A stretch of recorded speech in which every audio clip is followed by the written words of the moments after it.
Magandang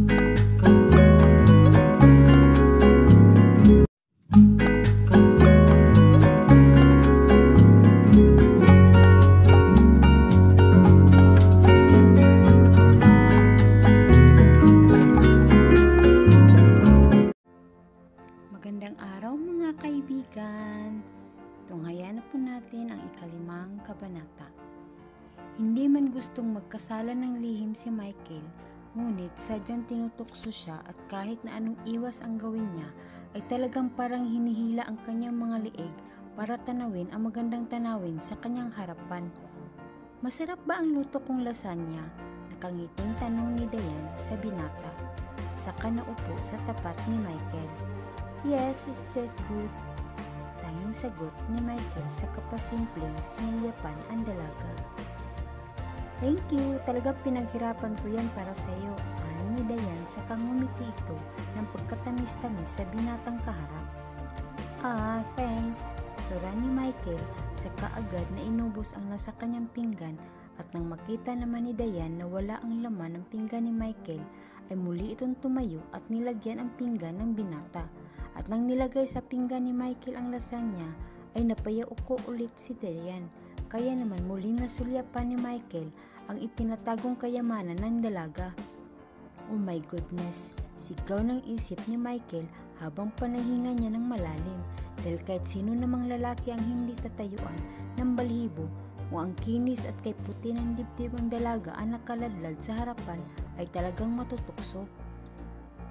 Hindi alam ni Michael kung papaano niya iwasan ang nasa kanyang harapan dahil kahit tumanggi siyang huwag tingnan ay hindi niya kayang pigilan ang pagbaling ng kanyang paningin sa harap ni Dayan. Kaya nang umupo na ang dalaga ay nagpasalamat siya dahil nakaligtas na ang kanyang makasalanang mata sa lihim na pagsulyap sa kayamanan ng dalaga. Ang akala ni Michael ay hindi alam ni Dayan ang lihim nitong pagsulyap sa kanyang dibdib. Ngunit sinasadya pala ng dalaga ang pagladladlad nito ng harap sa binata dahil nang una ay nakita niya itong napasulyap ito. Kaya pinakiramdaman niya at nang alam niyang lihim na nakatingin si Michael ay hinayaan niya ito at muli niyang inulit upang mapasin siya ng binata na lihim niyang itinatangi. Balang araw Michael, mahuhulog ka rin sa mga kamay ko. At kung dumating ang araw na yun, ay ikakasiya ko dahil hindi kita pinupwersa kahit na ginamit ko ang sarili, at least hindi pilit, ani ni Dayan sa kasumulyap sa binata na sakto namang nakatingin sa kanya. Binawi ni Michael ang tingin sa dalaga. Nang magtama ang kanilang tingin ay pasimpleng itinuon ang kanyang atensyon sa pagkain na sa harapan nito. Kaya namayani ang katahimikan sa kanilang dalawa at hindi nila namalayan ang pagdating ni Doña Marga. Tahimik naman dito na para bang walang tao, ani ni Doña Marga na ikinalingon ng dalawa. Kayo pala Lula Marga, maupo po kayo at tikman niyo po ang niluto kong lasagna, nakangiting tura ni Dayan. Saka tumayo ito at kumuha ng pinggan na para bang sanay na siya sa pasikot-sikot sa bahay.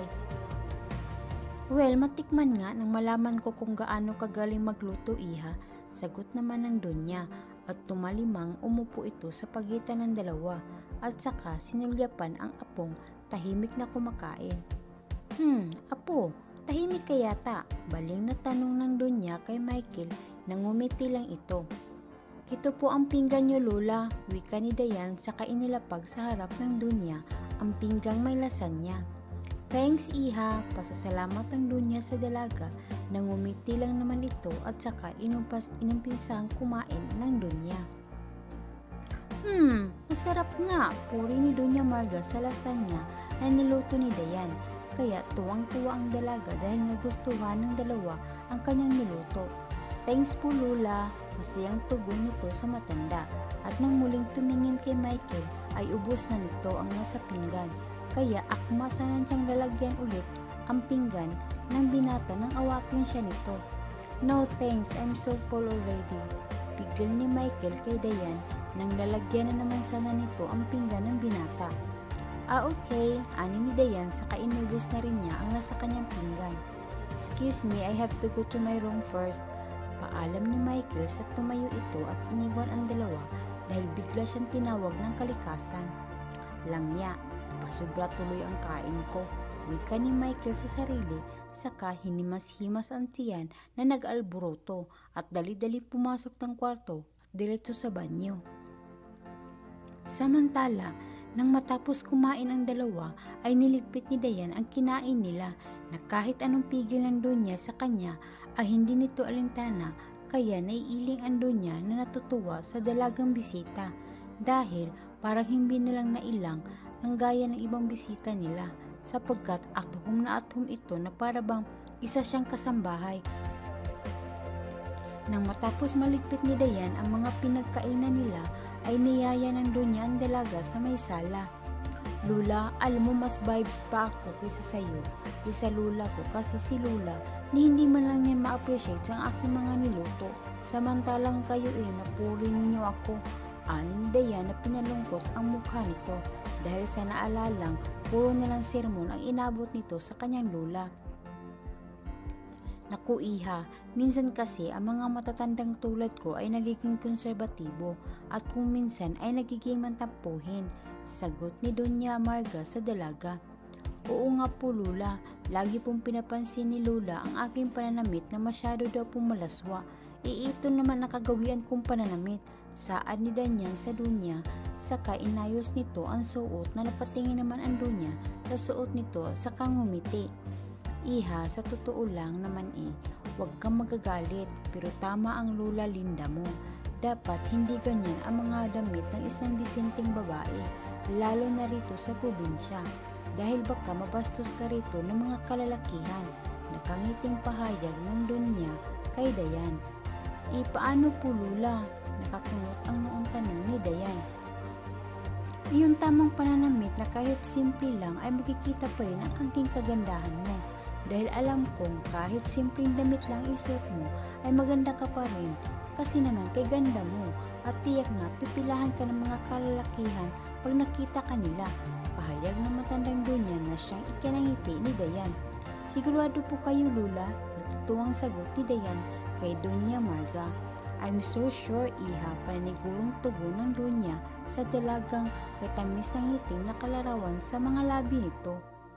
Lingid sa dalawang nag-uusap ay kanina pa nakikinig si Michael sa usapan nila kaya napapangiti ang binata sa mga naririnig nito. Well, matingnan na kung masusunod mo ang magsuot ng simpleng pananamit, ani ni Michael sa sarili habang lihim na nakatanaw sa dalagang bisita nila. Dahil sa sinabing iyon ng Donya ay parang napag-isip-isip ni Dayan na tama nga naman ang payo sa kanya ni Donya Marga at ng kanyang Lula Linda, kaya na makauwi ay nagpunta siya ng bayan upang bumili ng mga bagong damit at nang mabili nito ang kanyang mga nais bilhin ay saka agad ding umuwi ng bahay. Kinabukasan ay nag-bake ng chocolate cake si Dayan para dalhin kay Michael at nang matapos na niyang maluto ang cake ay saka naman nagmamadaling nagbihis ito at nang magpaalam na sana siya sa kanyang lolo at lula ay wala naman sila sa bahay. Kaya umalis na lang sila nang walang paalam na dala ang cake. Naaasiwa si Dayan sa suot nito, ngunit tiniis pa rin niya dahil nais niyang ipakita kay Donya Marga, lalo na kay Michael, na kaya niyang magbihis ng gaya ng mga kababaihan sa probinsya. Walang tao sa may gate, ngunit nakabukas ito, kaya tumuloy na siya at dumiretso si Dayan sa kusina. At doon niya nadatnan si Donya Marga at si Michael na noon ay nakatalikod at naghuhugas ng kamay sa lababo. Excuse me! Tawag pansin ni Dayan sa mga tao na doon kaya halos sabay na napalingon ang mga ito sa kanya. Ha! Halos sabay bulalas ni Donya Marga at Michael na makita ang hitsura ni Dayan. Anong nakait mo ang ganyan ang nasuot mo? Ano-anong tanang ni Michael na pinipigilan nitong matawa. Why? What's wrong? Ang tanong ni Dayan saka inilapag nito sa mesa ang cake na dala nito saka pinasadahan ng tingin ang suot nito. Hagalpak na tawa ni Michael nang hindi nito mapigil ang tawa dahil sa suot ni Dayan na duster na bulaklaki na gaya ng mga isinuot na kanyang Lula Marga at samantalang ang Donya naman ay pinipigil nito ang matawa. Bakit? Anong nakakatawa? Nagtatakang tanong ni Dayan na parang napipiko na sa katatawa sa kanya ni Michael. Kasi naman sinuot mo na yata ang duster ng lula mo eh. Ana ni Michael sabay hirit ng tawa na siyang ikanapikon ni Dayan. Don't laugh at me! Gigil na sigaw ni Dayan kay Michael, ngunit mas lalo pang natawa ang binata kaya sa inis nito ay umalis nang walang paalam ang dalaga at naiwan tuloy ang ginawa niyang cake sa may misa at nang makita ni Michael ay agad niyang binuksan. Wow! Mukhang masarap ang cake na ginawa ni Lula ah! Natatawang wika ni Michael saka dinaklot ang daliri upang tikman ito. Masarap nga, muling sabi ni Michael saka humiwa ito ng kapiraso at nilagay sa platito at sinimulang kumain ito. Apo, bakit mo nang pinagtawanan si Dayan? Nag-aalang tanong ni Doña Marga na noon ay nawala ang pinipigilang tawa nito dahil sa pagkapikon ng dalaga. Kasi naman po Lula, nakakatawa ang itsura niya. Tura ni Michael sabay tawa ulit. Sinabi ko kasi na mas maganda sa dalaga ang maging simple lang. Ngunit hindi ko naman akalain na ganoon ang susuotin niya. Siguro ay nakikita niya ang kanyang katulong na nagsusuot ng duster kaya ginaya niya ito. Pahayag ni Doña Marga kay Michael. Natawa lang po ko sa itsura niya kaya hindi ko napigil ang mapahalaklak Lula. Sabi ni Michael sa kamuling ibinaling ang atensyon sa kanyang kinain na cake at ang maubos nito ang hiniwang cake ay muli siyang humiwa at isusubong na sana niya ang cake sa may tinidor nang biglang bumukas ang pinto sa may kusina at inuluwa si Dayan na formal ang mukha nito at wala sabing-sabing lumapit sa may misa. I will take it back the cake at hindi ko na ito ibibigay sa iyo dahil sa pang-insulto mo sa akin. Pabulyaw na sabi ni Dayan kay Michael na noon ay napaamang ito sa pagkabigla sa sinabi ng dalaga. Kaya naman napatangalang ito nang dalhin ni Dayan ang cake paglabas niya muli sa bahay samantalang ang Donya ay natawa kay Michael na makalabas na si Dayan dahil sa itsura ng binata. Sobra ang inis si Dayan ng paulit-ulit na pagtawanan siya ni Michael kaya imbis na ibibigay sana niya ang pinaghirapang cake na niluto niya ay kinuha niya ito kahit na nabawasan na ng binata ang cake. Walang hiya ka Michael, bakit akala mo hindi ako nasaktan sa pang-insulto mo sa akin ha? Isang araw lalapitan mo rin ako at sa pagkakataong iyon ay isnabin din kita para maramdaman mo kung paano mainsulto, lalo na at lihim mong iniibig ang taong nang insulto sa iyo. Ani ni Dayan habang unti-unting bumabagsak ang mga luha nito. I hate this feeling anymore. Galit na tura ni Dayan habang naglalakad ito pauwi na luhaan ang mga mata. Pagdating ni Dayan sa bahay ng kanyang mga lolo at lola ay napamaang ang dalawang matanda at nang lalaki ang mga matang nakatingin sa kanya.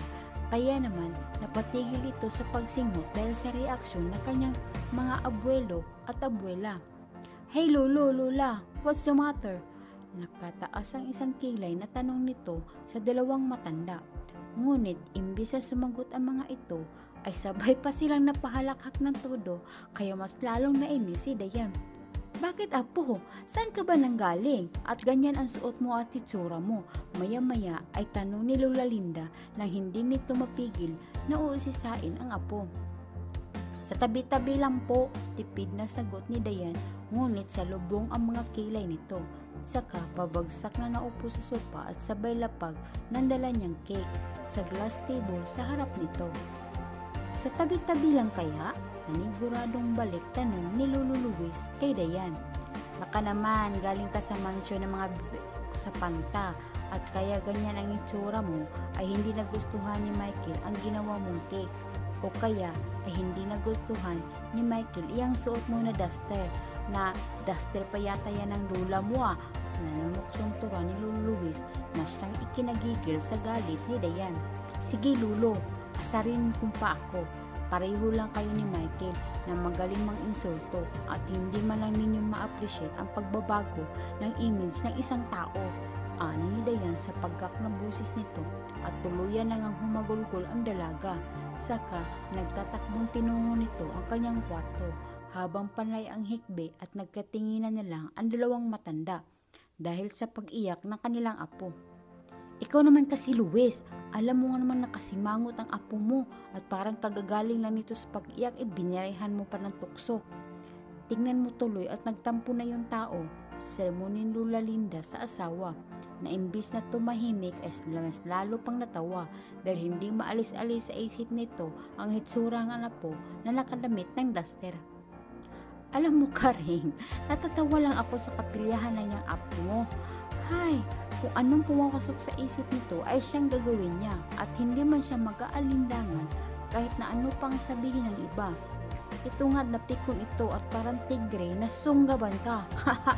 Hindi mapigil ni Lolo Luis ang mapatawa sa tuwing naiisip nito ang mga kapilyahang pinagagawa ng apo na kahit na noong bata pa lang ay talagang pasaway at kung pinagagalitan ng ama ay parang maamong topa naman ito.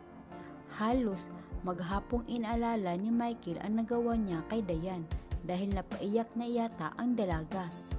Nais man niyang puntahan ang dalaga para humingi ng paumanhin, ngunit parang nagdadalawang isip pa ito dahil baka kung mag-away lang sila at kung hindi pa naman niya gaanong kabisado ang ugali nito, kaya hinayaan na lang niya kahit na nagugulo nito ang isip niya. Ngunit kung minsan sumasagi sa isip nito ang itsura ni Dayan na nakasuot ng duster ay hindi niya maiwasang ang mapangiti.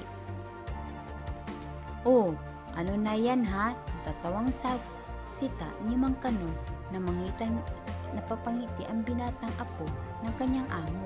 Ngunit wala naman tinitingnan. Wala po Mang Kanor, natatawang sagot ni Michael sa matanda. Bakit ibang ngiti mo? Nanunuksong wika ni Mang Kanor. May naalala lang ako na ikatuwa ko kaya napangiti ako, ani ni Michael. Talaga ba iyo? Muling birong tanong ni Mang Kanor na ikanatawa ng malakas ni Michael. Si Mang Kanor talaga oh, iling-iling na saad ni Michael at napapatawa naman ang matanda. Kinabukasan ay pinasya ni Michael na pumunta sa bayan at na makapag-shopping ng kanyang mga personal na gamit. Nang makabili ang kanyang mga kakailangan ay nagpunta ito sa isang restaurant na nasa loob ng mall dahil biglang kumalam ang kanyang tiyan. Maya-maya habang nakapila siya ay napansin niya nagbubulungan ang mga kalalakihan sa kanyang katabing misa na malapit sa may pilahan niya, kaya napatingin siya sa direksyon ng mga mata ng kalalakihan. Wow pare, ang hot niya at ang kinis ng legs at kay ganda pa niya, umahangang sabi ng isang lalaki, kaya naman halos napahaba pa ang liig nito upang makisyusyoso sa tinitingnan ng mga ito. Ngunit nang masilayan niya ang babaeng pinag-uusapan ng mga ito ay, oh shit, Dayan! Napamurang bulong ni Michael dahil sa suot ni Dayan na miniskirt na halos isang dangkal na mahigit lamang, kaya naman nakadisplay ang mabahaba at mapuputi nitong legs at sleeveless na low neck na halos litaw ang mga makikinis itong dibdib, kaya agad na lumapit sa dalaga at wala sabing-sabing hinablot ang braso nito at hinila palabas sa may restaurant at nang lalaki naman ang mata ng dalaga sa pagkabigla. Ano ba? Bitawan mo nga ako, inisasabi ni Dayan kay Michael. Saka pinilit na inalis ang kamay ng binata na nakahawak sa kanyang braso. Alam mo bang pinagtitinginan ka ng mga tao dahil dyan sa suot mo? Mariing wika ni Michael, ngunit sadyang mahina ang busis nito. So, ano kung pag tinagtinginan nila ako, bakit affected ka? Mataray na tanong ni Dayan sa binata. Nagmamalasakit lang ako dahil baka bastusin ka nila, giit na saad ni Michael. I think nope. Maybe they just appreciating my looks unlike you. Pinagnasaan ka nila, muling turo ni Michael at habang hawakan na sana niya ang kamay ni Dayan, ngunit tinabig niya ito. I don't say na pinaghinasaan nila ako o baka ikaw ang may pagnanasa sa akin kaya ganyan ka kumakareak. Katuyang wika ng dalaga na ikinunuot ng noo naman ni Michael. Hindi ko alam ang mga pinagsasabi mo. I'm just concerned dahil ayoko namang baliwalain na lang ang nakikita ko. Samantalang may karapatan naman akong ipagtanggol ka. Pigil ang gigil na wika ni Michael. Concerned? Meron ka ba nun? Baka nga pinagtatawanan mo naman ako niyan eh. But anyway, I don't mind kung ano ang sasabihin mo dahil wala kang pakialam sa ano man ang gawin ko sa sarili ko or ano man ang isuot ko dahil I have all the rights to wear any clothes that I want. So please, stop being concerned. If you're not sincere, nakatakas ang kilay na wika ni Dayan, sabay irap nito at papasok na sana siya ng muli sa loob ng restaurant nang walang ano. Hi Michael! Tawag ng isang boses babae kay Michael kaya napalingon ang dalawa sa nagmamay-ari nito. Napangiti si Michael na makita at makilala ang tumawag ng kanyang pangalan kaya agad nilapitan niya ito.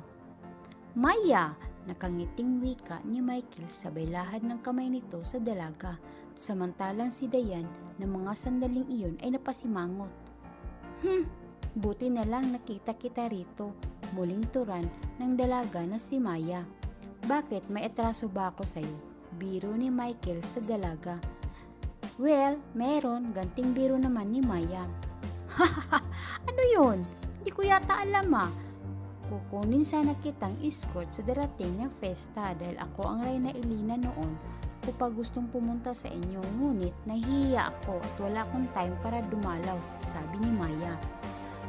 Pag-iisipan ko pa ani ni Michael sabay tingin sa may bungad ng pinto ng restaurant na noon ay naroon pa rin si Dayan na nakatayo at kay haba ng muso nitong nakatingin sa kinaroroonan nila.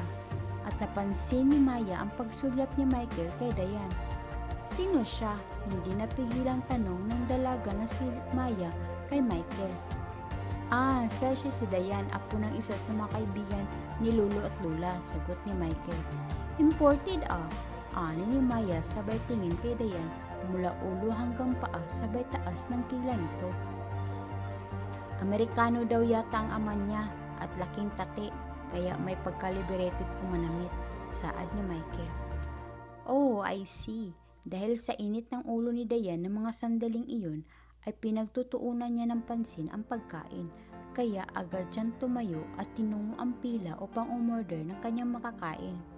Hindi niya pansin ang mga kalakihang naglalakihan ang mga matang nakatingin sa kanya dahil ang isip at atensyon nito ay kay Michael. Nakapokus at sa babaeng kasama nito sa labas ng restaurant. Hindi pwedeng sa babaeng yun mapunta si Michael. No, hindi ako papayag dahil kung sa ganda lang naman ay mas maganda ako sa babaeng yun na puro make-up lang naman ang napapaganda sa kanya. Muling baling ni Dayan sa sarili na hindi pansin ang sinasabi ng babae sa may counter at tinatanong ang kanyang uorderin.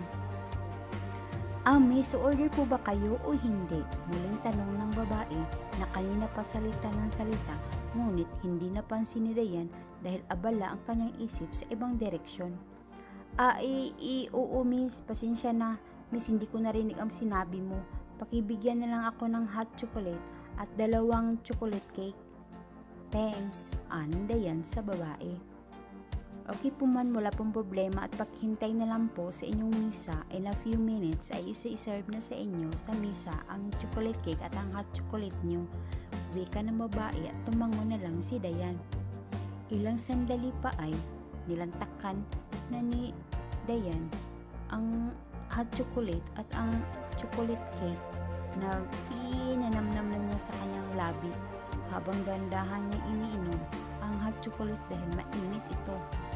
Dahil naubos na ni Dayan ang kanyang chocolate cake kaya ang hot chocolate na lang ang nasa kanyang misa. Kinuha niya ang kanyang hot chocolate at saktong iinumin niya ito na makita niya mula sa may pinto ng restaurant na sabay na pumasok sina Michael at ang babaeng hindi niya kilala.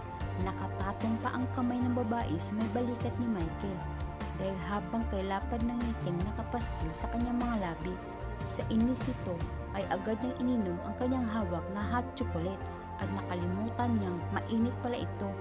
Kaya nang bigla niyang hinigop ito ay napaubo siya sabay buga ng hot chocolate sa kanyang baso dahil napaso ang dila nito.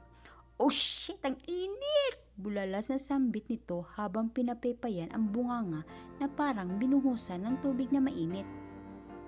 Pigil ni Michael ang pagtawa at tanging ngumiti lang siya ng palihim dahil nakita niya ang hitsura kanina ni Dayan nang ibuga nito ang ininom sa baso at alam niyang mainit iyon dahil panay ang paypay nito sa kanyang labi.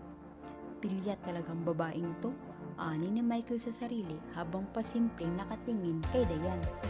Sa may tabi ng misa ni Dayan ay naupo sina Maya at Michael dahil doon ang bakante. Si Maya ang umorder ng pagkain ng dalawa at naiwan si Michael sa misa. Napaano ka ba? Bakit panay ang paypay mo ng bibig mo kanina? Nanunod yung tanong ni Michael kay Dayan. Pakialam mo, pasuplad ang sagot ni Dayan saka inayos ang pagkakaupo nito. Nagtatanong lang naman, baka sakaling makatulong. Muling saad ni Michael. Concerned ko no, samantalang wala namang pakialam sa akin at nakikipaglandian lang naman sa kung sino-sino. Kunwari bulong ni Dayan, ngunit dinig na dinig ni Michael. Nagsisilos ka ba? Nanunod yung tanong ni Michael. Silos for what? Hoy lalaki, huwag kang masyadong mayabang sa sarili mo ha. Dahil kahit gaano ka pakagwapo, ay buong mong isipin na lahat ng babae ay may gusto sa'yo dahil nagkakamali ka. Irap ng tura ni Dayan at maya-maya ay nagulat ito nang bigla naman may lumapit na isang lalaki sa tabi nito. Hi miss, pwede mo makishare ng table mo kasi wala nang bakante eh. Magalang na sabi ng lalaki sabay ngiti nito kay Dayan at lumabas ang mga biloy nito sa magkabilang pisngi. Ah sure, kay tamis na ngiting sagot ni Dayan. Saka inayos nito ang kanyang misa at itinabi ang mga kinakain nito at tinawag ang isang waiter saka ibinigay ang mga ito. By the way, I'm Orwin. And you are? Pakilala ng lalaki sabay tanong ng pangalan ni Dayan habang nakalahad ang kamay nito sa dalaga. Ay, I'm Dayan and nice to meet you, Orwin. Wika ni Dayan sabay abot ng kamay ni Orwin na kay tamis ng ngiting nakapastil sa labi nito at nang pisilin ni Orwin ang palad niya ay muli itong napangiti sa kalihim na sumulyap sa kinaroonan ni Michael na noon ay napawi ang ngiti sa labi nito. Pinisil ng ang palad niya ng laking ito ay ngiting-ngiti pa na parang gustong-gusto niya, ani ni Michael sa isip-isip nito habang hindi maalis-alis ang tingin sa dalawang nasa kabilang misa at hindi niya napansin ang pagdating ni Mia. Ano ang mangyayari sa tagpo nating iniwan? Uy, nagkasilusan na yata ang ating mga bida. Abangan niyo po sa susunod na kabanata. Kung nagustuhan niyo po ang aking kwento, pakipindot lang po ng subscribe button at pakiclick din po ang notification bell para updated po kayo sa bagong video. Stay safe everyone. God bless and smile always.